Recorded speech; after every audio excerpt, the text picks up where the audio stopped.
Matthew chapter 16, verses 1 to 12. The Pharisees also with the Sadducees came, and tempting desired him that he would show them a sign from heaven. He answered and said unto them, When it is evening, ye say, It will be fair weather, for the sky is red. And in the morning, It will be foul weather today, for the sky is red and lowring. O ye hypocrites! Ye can discern the face of the sky, but can ye not discern the signs of the times? A wicked and adulterous generation seeketh after a sign, and there shall be no sign given unto it, but the sign of the prophet Jonas. And he left them and departed. And when his disciples were come to the other side, they had forgotten to take bread. Then Jesus said unto them, Take heed, and beware of the leaven of the Pharisees and of the Sadducees. And they reasoned among themselves, saying, It is because we have taken no bread.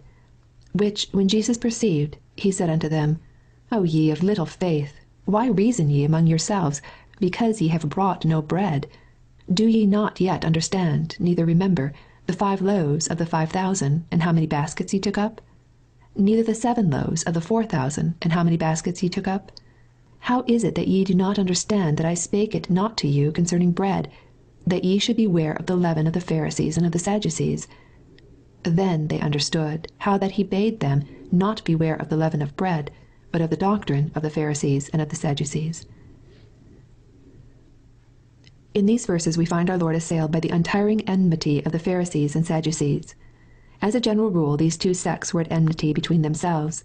In persecuting Christ, however, they made common cause. Truly it was an unholy alliance. Yet how often we see the same thing in the present day. Men of the most opposite opinions and habits will agree in disliking the gospel, and will work together to oppose its progress. There is no new thing under the sun.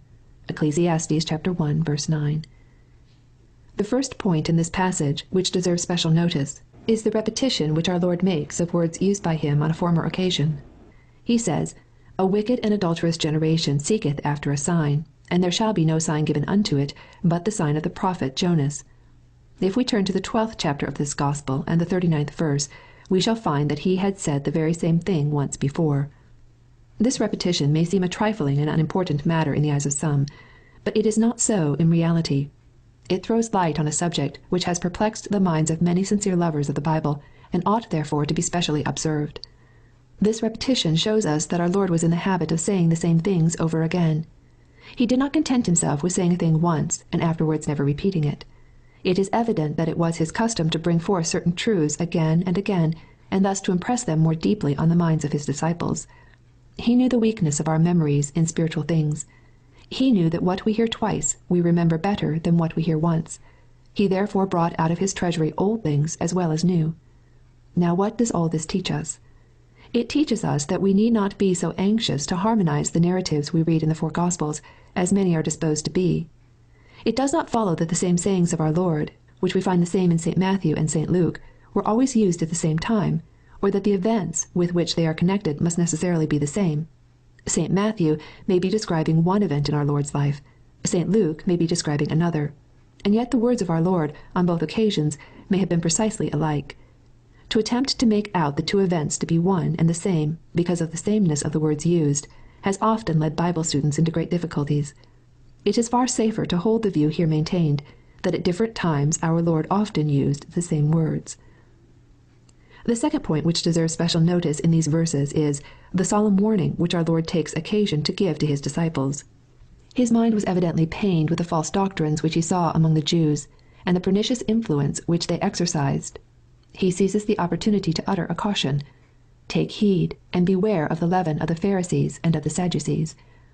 Let us mark well what these words contain. To whom was this warning addressed? To the 12 apostles, to the first ministers of the Church of Christ, to men who had forsaken all for the gospel's sake. Even they are warned. The best men are only men, and at any time may fall into temptation. Let him that thinketh he standeth take heed lest he fall.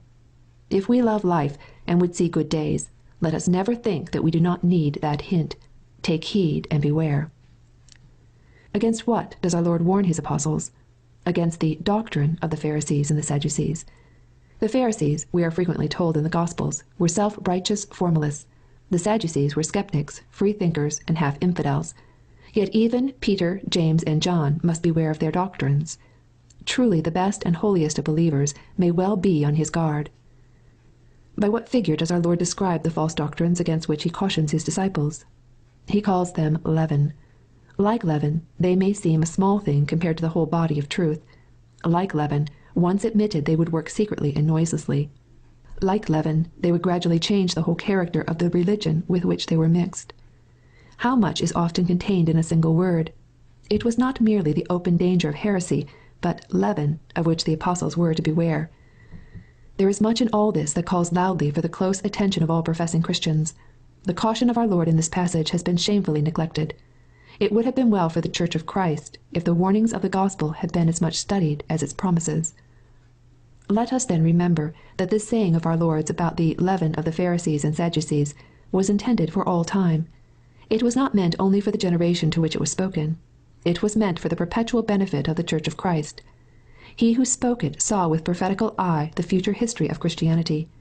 The great physician knew well that Pharisee doctrines and Sadducee doctrines would prove the two great wasting diseases of his church until the end of the world.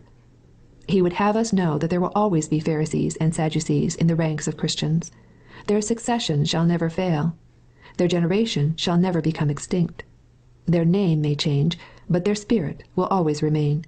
Therefore he cries to us, "Take heed and beware."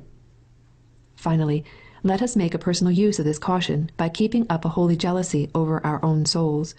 Let us remember that we live in a world where Phariseeism and Sadduceeism are continually striving for the mastery in the Church of Christ. Some want to add to the gospel, and some want to take away from it. Some would bury it, and some would pare it down to nothing. Some would stifle it by heaping on additions, and some would bleed it to death by subtraction from its truths. Both parties agree only in one respect. Both would kill and destroy the life of Christianity if they succeeded in having their own way. Against both errors let us watch and pray and stand upon our guard.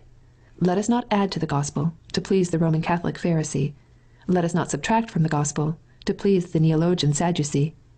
Let our principle be the truth, the whole truth, and nothing but the truth, nothing added to it, and nothing taken away.